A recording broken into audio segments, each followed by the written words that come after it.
G'day YouTube, welcome back to my channel. Probably one more juniper before I get stuck into my pines. This little Shimpaku juniper is a recent acquisition. Now it's actually quite a nice old tree. So what I was looking at today is it looks kind of pretty boring, pretty uninteresting for me. It's got lovely nice trunk here, lovely nice little small trunk here. It's got some nice deadwood along there. So what I want to do is try and enhance this tree even more. Now, initial thoughts, I saw this is nice, and then this is kind of a bit average, a bit straight, nothing too cool and interesting. So not much interest up here. Nice tree here, but a close look, I'll show you a fantastic tree in here. Now, if this wasn't there, and I styled that tree there, you can just imagine a nice little mini that's beautifully styled. I'll have to wire all that out, but it's got a beautiful little potential there. The tree does come, if I change the angle, the tree does come forward. It's got some nice deadwood shari along the trunk.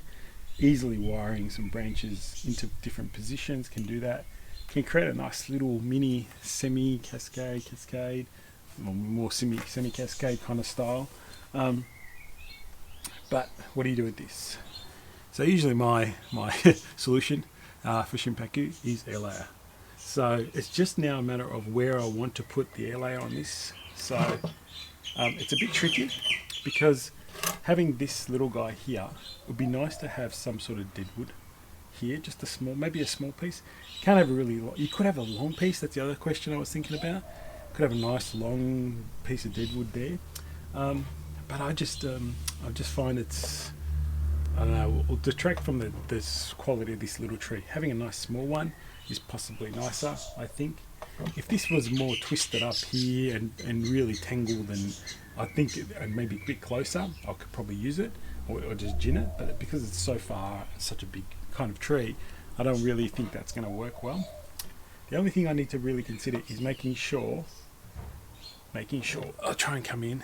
There's a live vein here on this tree, and you can just see it. It will probably follow on this root. So I want to make sure I always see the live vein from the front of a tree that I'm going to do have shari. So I never want to have the deadwood hiding the live vein. I want to make sure I can see it. Now at that angle I can definitely see that. So this is the live vein for this tree, so that will be lost eventually. So that's my concern, is I was going to lose this part of the live vein, but because I should be able to see the live vein here along this tree, if I change the angle, I'll probably have to change the angle a bit so I can see the live vein. So I'll have this deadwood, and then the live vein just along here.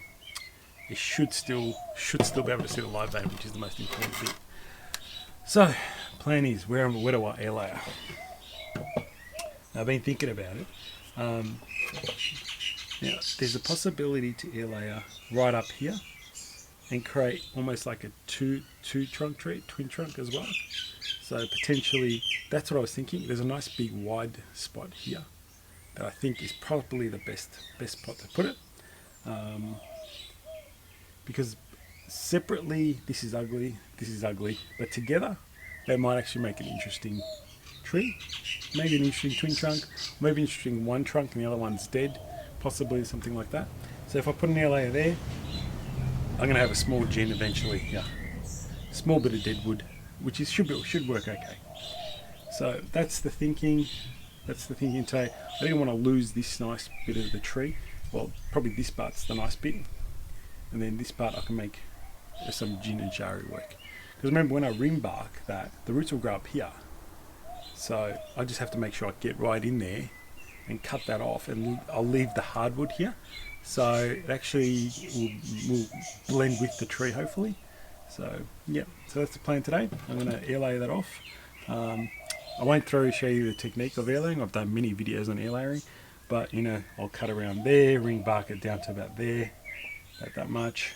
Oh, it doesn't matter, I can go all the way because this is all going to be dead anyway, so I can probably ring bark the whole lot. There is deadwood, so that means I only have to ring bark part of it, so it's good. Saving a bit of time. Just put sphagnum moss around there, put a bag around it, and that's it, done. Should take me about 5 minutes to do, 5 to 10 minutes. Don't rush myself, and I'll come and show you what it looks like. Because I want to get stuck into my pines, I probably won't have time to style this today, but I will style it in the coming summer for sure. Because there's not much to do in summer. Like pretty much summer I just use for wiring and wiring trees up. So let's get stuck into that, and I'll show you the result. So I just wanted to quickly show you how large the area I did. It's just because the trunk's so fat, I just want to make sure it's quite long. Plus that will all be dead wood anyway eventually, so that's why I've done it such a big ring bark around there. You can see that there's half dead wood, half live wood, so it's going to be really cool in the future because it looks really nice. Anyway, so done that. Now we're just going to finish off the yellow.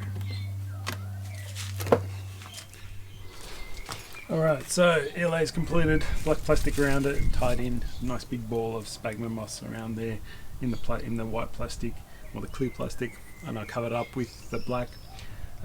Pretty much that's it. I'll leave this alone. I reckon this might need, because it's getting close to summer, I find junipers really start to expand and shoot out a lot over the summer. So the warm really gets warm and they really enjoy it, and especially autumn, they really seem to kick on in autumn. So I'll check this in about 3 months, I reckon it'll be done. So I'm hoping it's done.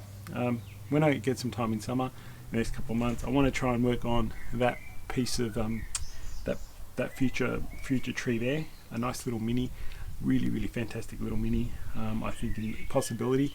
So I'm not touching the tree now, I don't have time. I just want to get stuck into, as I said, my pines. It's almost decandling season. So yeah, so just the other tip is make sure you manage your time properly. So if you only have weekends like me to work on trees, you really got to manage your time as much as you can and get things done as quick as you can. So hope you guys enjoyed another video, a short one on a beautiful little Shimpaku in the future, little mini to be created. Stay tuned and see how this develops. So subscribe to the channel if you haven't, and click the little bell icon so you can get notifications of new videos. See you next time.